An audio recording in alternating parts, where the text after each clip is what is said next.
Guys, dahil iniresell ni Moontoon yung MLBB X Naruto skin, eto guys, nagrent ako ng Gaara kasi i-cosplay natin siya. Kasi kasali si Gaara dun sa mga collaboration ng Naruto. Tapos may nakita akong transition. Eto guys, bagay na bagay to para kay Gaara.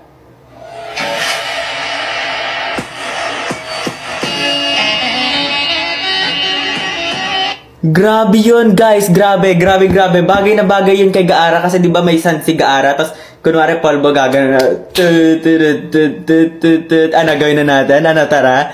Gawin na natin. Nagpalit nga muna ako ng damit bago ako mag-start mag-makeup. Madali kasi itong tanggalin. Para sa transition natin guys, gagamit ako na itong powder. Ito yung magsisilbing sun na gagawin natin. Tapos bug.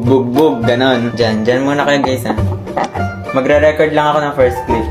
Dito nga sa parting toy, sinasaulo ko muna kung paano ba yung magiging flow ng transition. Sa lahat nga pala ng ginawa kong transition, ito yung pinakamakalat. Paano ba naman yung powder kailangan magsabog-sabog? Dito nga sa parting to, nagets ko na yung transition, kaya naman dito, sisimulan ko na. Bago nga ako magsimula, pinalitan ko muna dito yung kulay ng ilaw para naman magtugma siya sa gagawin kong transition. Bale, ito nga pala yung first try ko sa first part ng clip.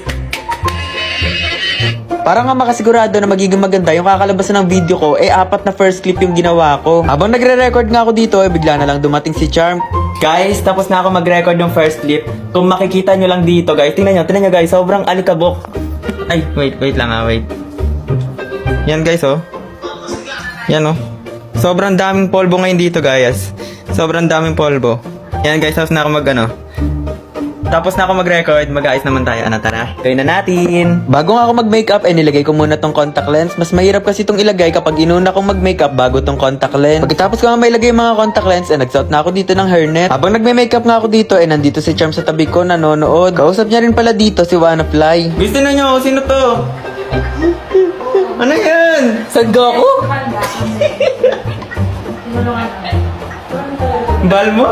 Sinumulan ko na nga pagme-makeup dito sa paglalagay ng color corrector. Matapos ka matabunan ng color corrector yung dark under eye ko, sinumulan ko na maglagay dito ng foundation. Ito na nga itsura matapos ko mailagay yung foundation. Next ko na nga inilagay itong paglalagay nitong eyeliner. Medyo makapal na nga itong nilagay kong eyeliner pero hindi pa rin siya visible sa camera, parang manipis pa rin siya. Natatawa nga ako dyan, paano ba naman si Charm kung ano-anong sinasabi, kung ano-anong kinakwento. Kinapalan ko nga ulit dito yung nilagay kong eyeliner kaso mukhang hindi siya tumatalab, parang mas lalo pa siyang lumalabo. Kesa nga may stress dun sa paglalagay ng eyeliner, sinunod ko muna itong paglalagay na itong nose contour. Habang nagkakalkal nga ako sa mga makeup ko na pang cosplay, may nakita akong ganito. Tinry ko nga itong gamitin at napansin ko, mas effective to, mas kitang-kita siya. Mukhang okay na nga yung kapal ng eyeliner na inilagay ko, kaya naman nag-contour na ulit ako dito sa mukha ko. Bale, ito na nga pala yung last part sa ginagawa kong makeup. Sinusulat ko nga lang dito yung nakasulat sa noon ni Gaara. Inulit ko nga ulit yung pagsusulat dito para mas magmukha siyang visible. Inulit ko nga pala dito yung nose contour para magmukha ako ditong drawing. At para sa last step nga, itong blush. Ate Hailey nga pala nagturo sa akin sa paglalagay nito. Hindi kasi ako naglalagay noon ng blush kapag nagko-cosplay ako. Nung tinuro niya nga sa akin dito, napansin ko yung difference. Mas naging mukhang buhay na nga yung mga ginagawa kong cosplay. Inilagay ko na nga dito yung wig ni Gaara. Sinusubukan ko lang siyang i-style para dun sa hairstyle ni Gaara. Guys, okay na to. Tapos na ako mag-costume. Guys, ayan o.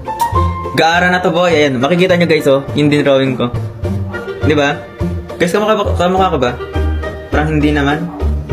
Yan guys.